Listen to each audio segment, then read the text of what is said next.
Donald Trump అనగానే ఒక మొరటు మనిషి అనుకుంటారు అంతా. అందుకు ఆయన ప్రవర్తన, చేసే వ్యాఖ్యలు కూడా కారణం కావచ్చు. అయితే డొనాల్డ్ ట్రంప్లో మరో కోణం కూడా ఉంది. అప్పుడప్పుడు ట్రంప్ మహాశయుడు తనలో తానే తొంగి చూసుకుంటాడు, నిర్వేదానికి లోనవుతుంటాడు, వేదాంత ధోరణిలో మాట్లాడుతుంటాడు.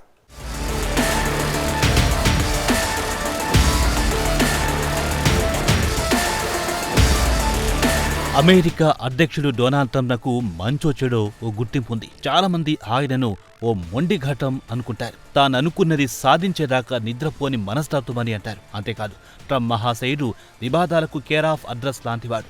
ఆధునిక అమెరికా చరిత్రలో ట్రంప్ అంతటి వివాదాస్పద అధ్యక్షుడు మరొకరు లేరంటారు అంతర్జాతీయ పరిశీలకులు.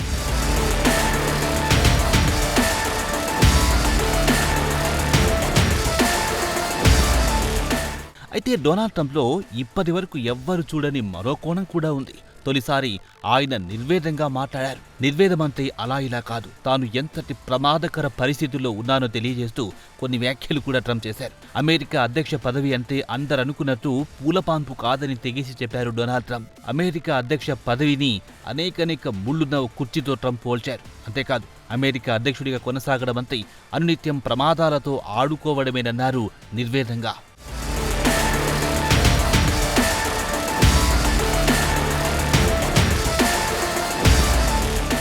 అంతేకాదు, ఎప్పుడే రూపంలో చావు ముంచుకొస్తుందో కూడా చెప్పలేమని వేదాంత ధోరణిలో ట్రంప్ వ్యాఖ్యానించారు. అంతేకాదు, అధ్యక్షుడి పదవి ఇంత ప్రమాదకరమని ముందుగానే తెలిస్తే అసలు తాను అధ్యక్ష పదవి ఎన్నికలకే దూరంగా ఉండేవాడినన్నారు. ట్రంప్ మహాశయుడు ఉన్నట్టుంది ఇంత నిర్వేదానికి గురి అవ్వడానికి కారణాలు లేకపోలేదు. కిందటేడాది ఎన్నికల ప్రచార సమయంలో ఉండగా డొనాల్డ్ ట్రంప్పై హత్యాయత్నం జరిగిన సంగతి ఇప్పటికి చాలా మందికి గుర్తుండే ఉంటుంది. పెన్సిల్వేనియాలో ఆయన ఎన్నికల ప్రచారంలో ఉండగా ఓ దుండగుడు ఎత్తైన భవనంపై నక్కి ట్రంప్పై కాల్పులు జరిపాడు. అయితే ఈ కాల్పుల నుంచి డొనాల్డ్ ట్రంప్ త్రుటిలో తప్పించుకున్నాడు. ట్రంప్ కుడి చెవికి మాత్రం గాయాలయ్యాయి.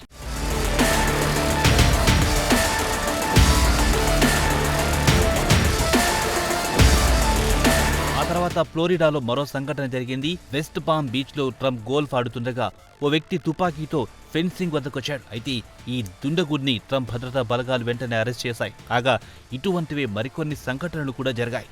ఏదేమైనా యావత్ ప్రపంచం కరుడు గట్టిన మనిషి అనుకున్న డొనాల్డ్ ట్రంప్తో ఈ రేంజ్లో నిర్వేదం చూసి అందరూ నివ్వెరపోయారు.